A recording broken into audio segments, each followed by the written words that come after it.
The top 7 digital marketing trends that business owners should follow. Next, we have social media. The first of these being Facebook. Some interesting stats around this.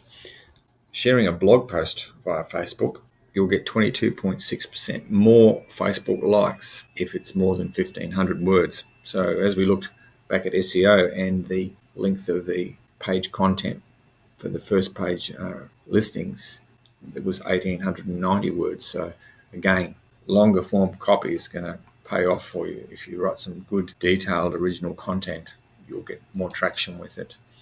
With Facebook ads, 75 to 90% include an image. And we've just seen, there's no stats on video in this particular infographic, but video ads on Facebook do gain lots of traction as well. The most effective length of an ad title is just 4 words and 15 words for the link description. So keep that in mind. Best time to post is weekdays, is 1 to 3 p.m. And 74% of people say they use Facebook for professional purposes. So we're not just restricted to business to consumer. Business to business can work well in Facebook. But again, quality over quantity. Don't just spew out lots of garbage. Make sure you're on the money with Facebook. A couple other things to note about Facebook. If you have an e-commerce store, some of the more popular shopping carts like Shopify, WooCommerce, they have native integration to Facebook, so you can do dynamic ads of your products. It's a very cool feature and worth looking into. All right, we move down to Twitter. I sort of wax and wane a little bit with Twitter.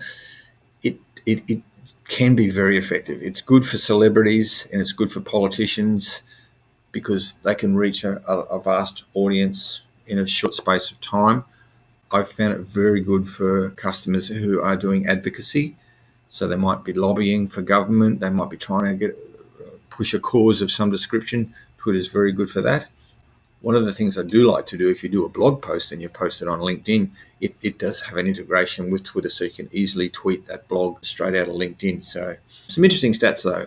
Twitter does work for some people. I've had probably only in the 20% of my customers who really find it useful for their business. But again, it's case specific. Tweets with videos get 6 times as many retweets. So it is still an important medium. I just think you need to pick the 1 or 2 things that you find get you lots of traction and focus on those. But if you are doing content distribution and you are creating lots of good content, it's easy to share them on multiple platforms. Instagram has sort of a younger audience. It was bought out by Facebook a couple of years ago. Facebook is more an older audience these days. Instagram's very visual. So it's good for products, it's good for fashion, and it's interesting to see that 60% of users discover products on Instagram. So that's what they're looking for. So they want to see things that are new.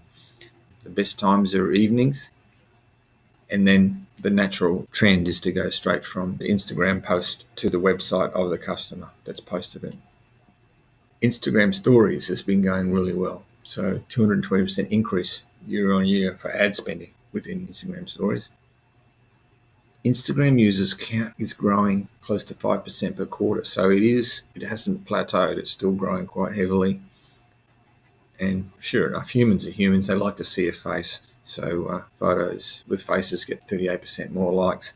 And also, if you carry that across into your other things, Facebook posts, if you put a face on your Facebook ad, you should split test with those things, because having a face does attract eyeballs, because it's just a human thing to look for a face or to notice a face.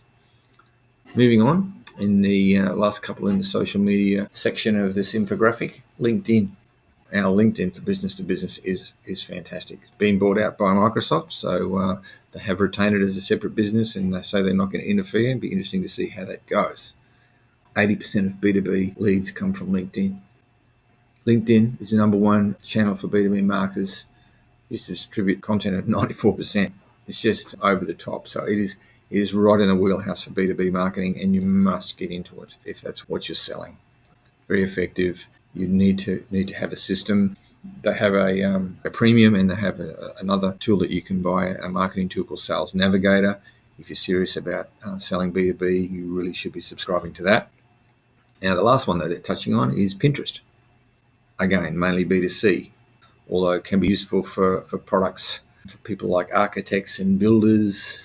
But generally, that's going to be consumed by the end user, the consumer. So the builder who's selling homes, the architect who's wanting to get to the end user who might be want to renovate their house or to build a new house, because it's very visual and you can pin together lots of like images or lots of related images all about one house, all about one type of style or what have you. So and they're pretty sticky.